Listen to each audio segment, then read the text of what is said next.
Привет, друзья! Сегодня в Германии сразу несколько невероятных новостей. Франциска Брантнер из партии «Зеленых» предложила создать добровольный реестр для пожилых людей, пенсионеров, с указанием их навыков на случай чрезвычайных ситуаций или кризисных ситуаций. Мюнхенская компания Angel Robots анонсировала серийное производство человекоподобного робота Angel One с искусственным интеллектом для работы на промышленных площадках. Согласно данным института IAB, за последние 2 года, внимание, около 50 тысяч рабочих мест в Германии были перенесены крупными компаниями за границу. А дальше еще невероятнее новости. Федеральный конституционный суд Германии признал, что зарплаты госслужащих Берлина, внимание, с 2008 по 2017 год не соответствовали Конституции и обязал пересмотреть оплату труда до конца марта 2027 года. Но это еще не все. За первые 9 месяцев 2025 года Китай стал главным торговым партнером Германии, и объемы торговли просто поражают. Кроме этого, в Великобритании готовятся к строительству малых атомных реакторов для стабильного электроснабжения городов и промышленности, а Германия пока наблюдает за развитием этого проекта. И еще исследователи в Германии рассчитали, что к 2047 году 3/4 общественного транспорта могут работать полностью автономно, включая автобусы и такси. Про все эти последние новости часа расскажу буквально за несколько минут.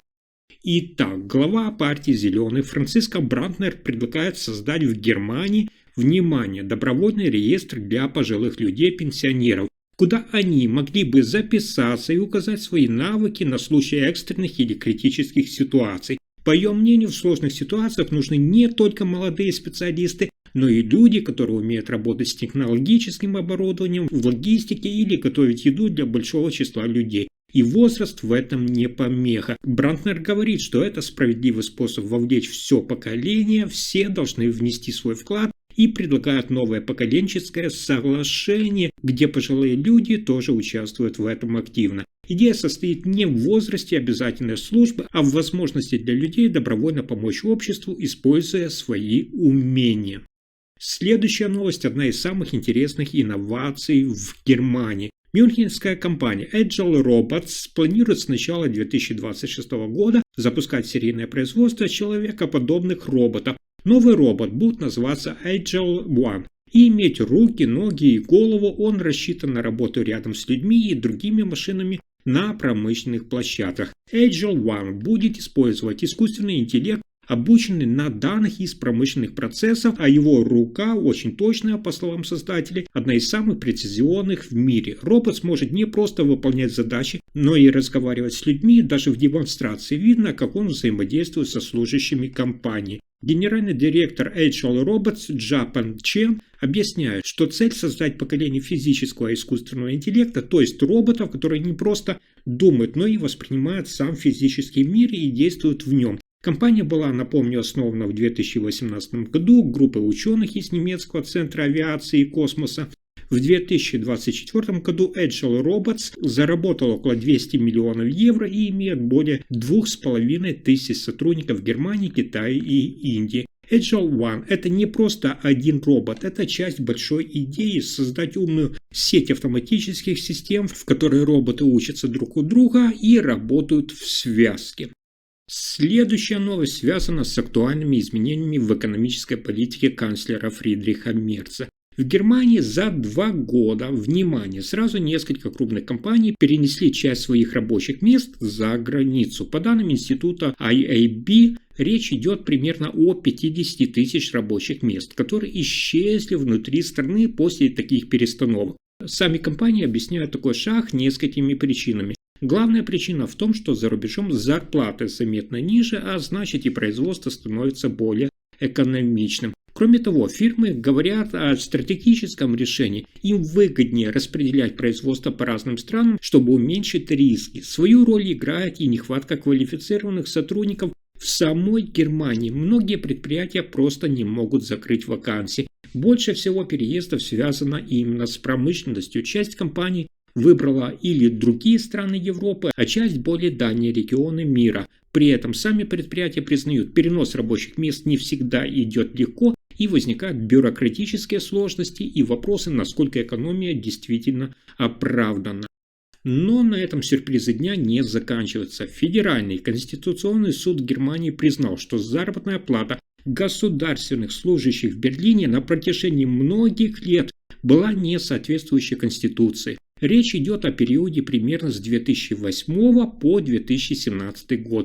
Судьи считают, что в этот период у многих служащих оплата была слишком низкая, она не соблюдала минимальные требования. А именно, государственные служащие должны зарабатывать как минимум на 15% больше, чем люди, получающие социальную помощь. Берлин теперь обязан пересмотреть систему оплаты труда для служащих и привести ее в соответствие с решением суда. Для этого установлен срок до конца марта 2027 года. Это решение может обернуться дополнительными выплатами государственным служащим за прошлые годы, но власть еще должна решить, как это будет реализовано. И это только начало. За первые 9 месяцев 2025 года Китай снова стал главным торговым партнером Германии, опередив Соединенные Штаты Америки. Общий объем торговли между Германией и Китаем вырос до 185,9 миллиарда евро, тогда как товарооборот с Соединенными Штатами сократился до 184,7 миллиарда. Причина такого изменения – это рост немецкого импорта из Китая. На товары из этой страны Германия потратила на 8,5% больше, особенно в таких секторах, как электроника, одежда и машины.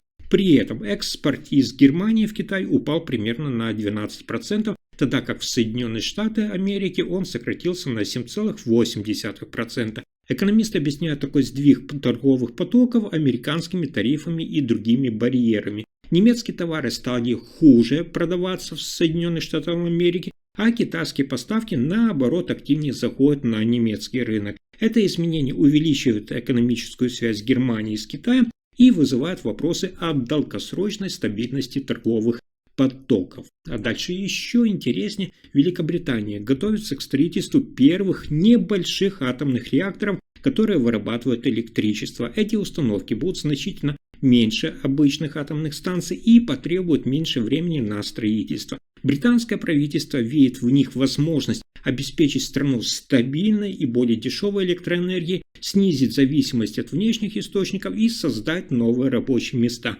Малые реакторы можно будет размещать в разных точках региона, это позволит снабжать электричеством дальше небольшие города и промышленность. Эксперты отмечают, что такие станции безопаснее и проще в эксплуатации по сравнению с большими атомными электростанциями. В то же время Германия пока наблюдает за этим процессом и не планирует строить новых атомных станций. Страна продолжает использовать уже существующие источники энергии, включая возобновляемые, но сталкивается с ростом цен и вопросами обеспечения стабильного электроснабжения. Британский проект рассматривается как пример, который может изменить подход к атомной энергетике во всей Европе.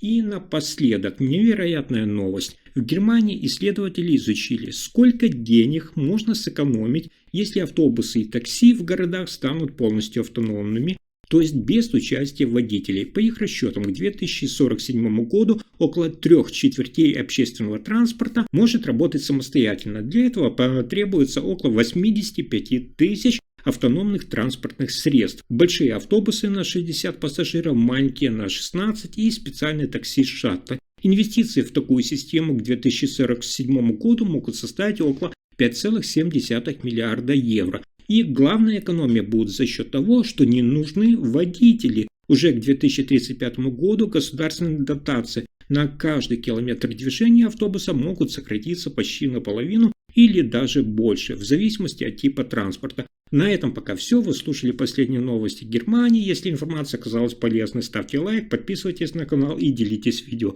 Спасибо за просмотр.